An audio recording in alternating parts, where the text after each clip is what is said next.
Yes, the RX 5500 XT series is finally here with me, but with what I saw up until now, I don't know how to feel about it. Hi guys, Matthew here and welcome back again to my channel. As I already mentioned in some of my recent GPU comparisons video, feel free to check those in the right top corner. I got my hands on an RX 5500 XT series graphics card. Don't worry, the RX 5600 XT content is also in the making.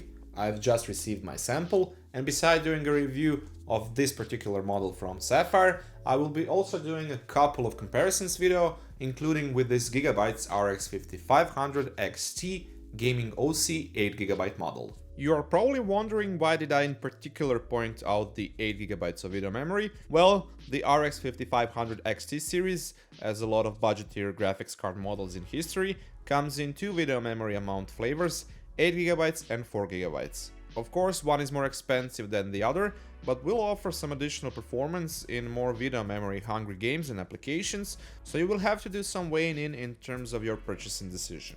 I will try to help you out with that because I also have the 4GB version of the RX 5500 XT series with me, and besides taking a closer look at this particular model, I will also compare it to its bigger 8GB brother, just to see if it's worth that extra money, especially if you play at higher resolutions, so be sure to subscribe for that one down the line. Other than this technical specification, the RX 5500 XT series is based on the Navi 14 GPU, made using the 7nm manufacturing process, and it carries 6.4 billion transistors. Besides that, it has a total of 1408 shaders, 88 textural units and 32 ROPs.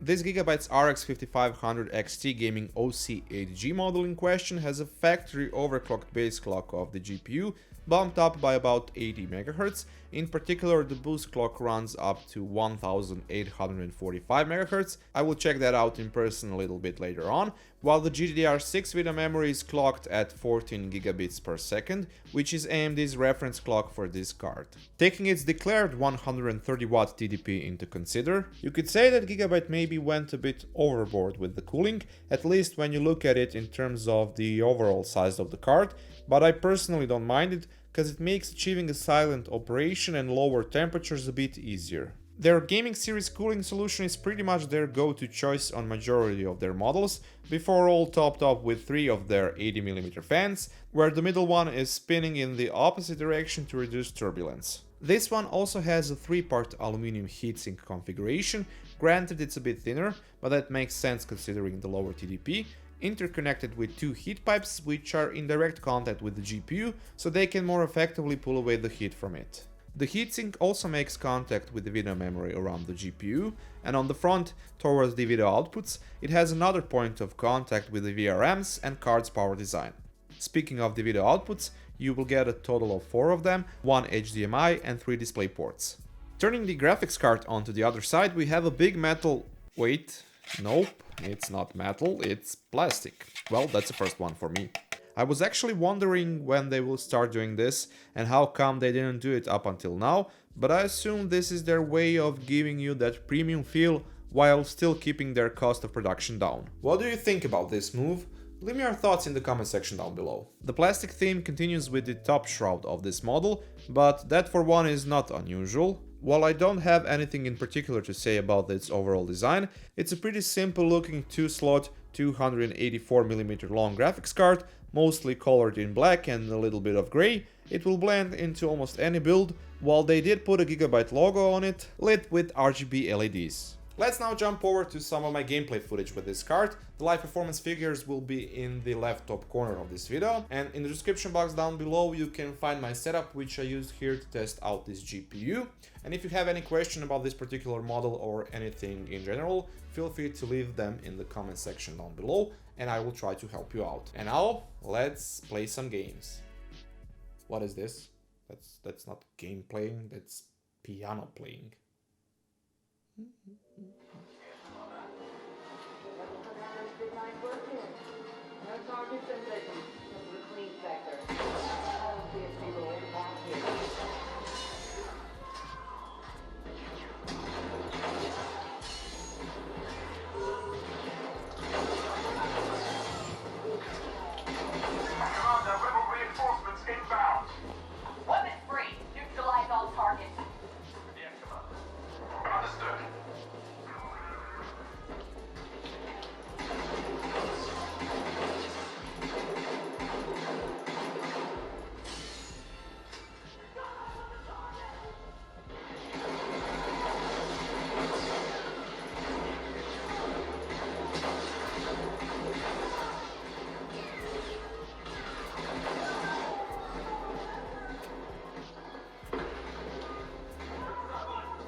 Checking out the benchmarking figures, once again we got ourselves an ideal 1440p model for gaming at 60fps or 1080p high refresh rate gaming depending on the title and graphics settings, while in terms of the 4K resolution, well, it's somewhat playable. You could probably get a bit more frames out of it with lowering down the settings, while overall I would avoid playing at that resolution except with maybe super optimized and super non-demanding games.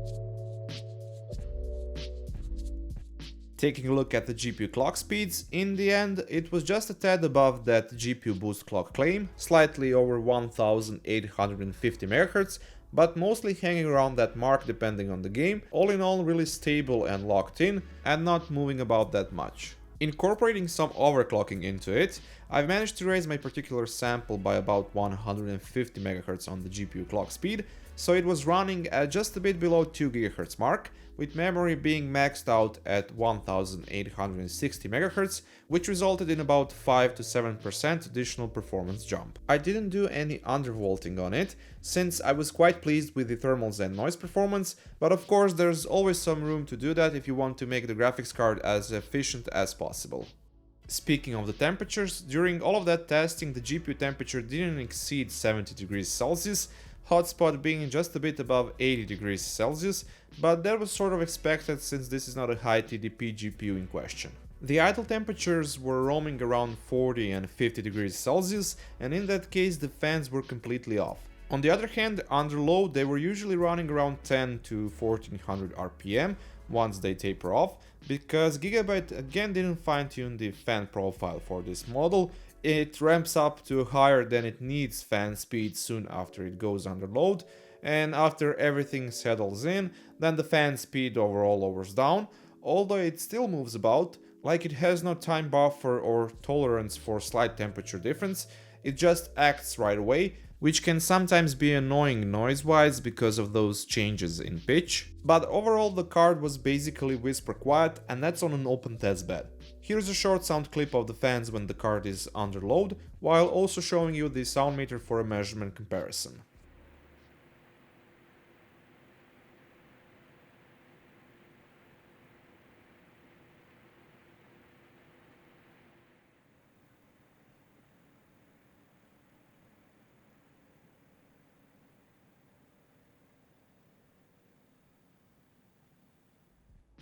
The power consumption was pretty modest considering the performance output it brings, just a bit above 160 watts for the graphics card under firmware load. That's the difference between the system idle and load state of only the GPU, or 120 watts according to the GPU-Z readout, which ends up being around that figure if you take into consider the power supply efficiency, while in games that's going to be a bit lower since they're not that demanding as firmware's GPU stress test. Oh yeah, I didn't mention this when I was going over the card's design, but I think you probably already noticed it. For powering it up, you will need one 8-pin PCI Express power connector. All that is well and good, but there's a problem with this card, or this series to be more precise, and that's its price, or to better say, the value that it brings on the table. Although the MSRP price for the 8GB model of the RX 5500 XT series is set at $200, you will mostly see it $10 to $20 above that price point.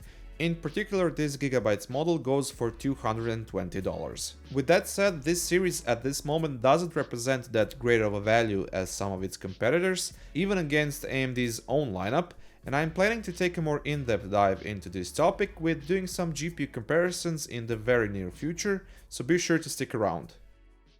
That's it for this time from me. Thank you once again for watching. Please take a second to toss me a thumbs up if you enjoyed this video, that really helps a lot. And if you like what you saw, feel free to subscribe, and if you already are, be sure to press that notification bell down below so you don't miss out on a new video. And until then, catch you later guys.